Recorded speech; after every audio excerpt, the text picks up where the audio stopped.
মূর্তি বানাবেন তাদের আসল রূপ। হিন্দু ভাইরা যদি মূর্তি বানান, তারপরে কিছু কথা বলা হবে। আপনাদের মন্দিরে যত ইচ্ছা মূর্তি বানান, ভাঙ্গা তো দূরের কথা, নিরাপত্তাহীনতা দেখা দিলে আমরা পাহারা দেব।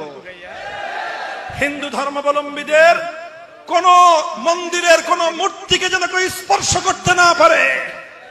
কেউ যদি হিন্দু ধর্মাবলম্বীদের বৈধভাবে নির্মিত কোন মন্দিরের কোন একটি মূর্তির গায়ে হাত তুলে সে হাত আমরা ভেঙে গুড়িয়ে দেব। ওনারা এখন মূর্তি পাহারা দেবার দায়িত্ব নিয়েছে। আবার বলে যত পারেন মূর্তি বানান, আমরা পাহারা দিব। আবার আরেকজন বলল এবার আপনারা পূজাতে যা পারেন করবেন।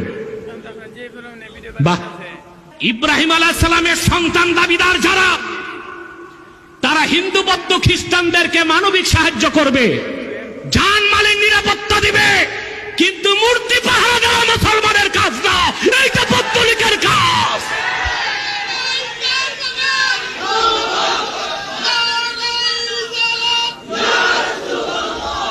পৌত্তলিকরা যেভাবে মূর্তিকে ভালোবাসে যতটুক, মুসলমানেরা মূর্তিকে ঘৃণা করে ততটুক। কিন্তু আজ কেন যেন দেশে পরিবর্তনের হাওয়া লেগেছে। বলা হয় ইনকিলাব জিন্দাবাদ। ইনকিলাব মানে পরিবর্তন। পরিবর্তন করতে যে আমার দেশের কিছু ইসলাম পন্থীরাও পরিবর্তিত হয়ে যাচ্ছে। ওনারা এখন মূর্তি পাহারা দেবার দায়িত্ব নিয়েছে। আবার বলে যত পারেন মূর্তি বানান, আমরা পাহারা দিব। তাইলে আলেম ওলামার কাজ এখন হয়ে গেছে মূর্তি পাহারা দেওয়া, ইমামতি বাদ দিয়া, মৌলবিগিরি বাদ দিয়া, মসজিদ পাহারা না দিয়া এখন পাহারা দিবে কি? মূর্তি পাহারা দিবে। কি পরিবর্তনটাই না লাগছে এখন আমাদের গায়ে। তাহলে ইব্রাহিম আলাইহিস সালামকে জাতির পিতা মানেন কোন অর্থে?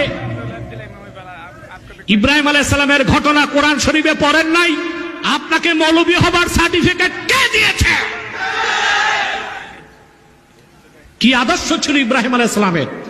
মূর্তি বানাবেন, হিন্দু ভাইরা যদি মূর্তি বানান, আপনাদের মন্দিরে যত ইচ্ছা মূর্তি বানান, ভাঙ্গা তো দূরের কথা, নিরাপত্তাহীনতা দেখা দিলে আমরা পাহারা দেব। হিন্দু ধর্মাবলম্বীদের কোন মন্দিরের কোন মূর্তিকে যেন কেউ স্পর্শ করতে না পারে। কেউ যদি হিন্দু ধর্মাবলম্বীদের বৈধভাবে নির্মিত কোন মন্দিরের কোন একটি মূর্তির গায়ে হাত তুলে সে হাত আমরা ভেঙে গুড়িয়ে দেব। ওনারা এখন মূর্তি পাহারা দেবার দায়িত্ব নিয়েছে।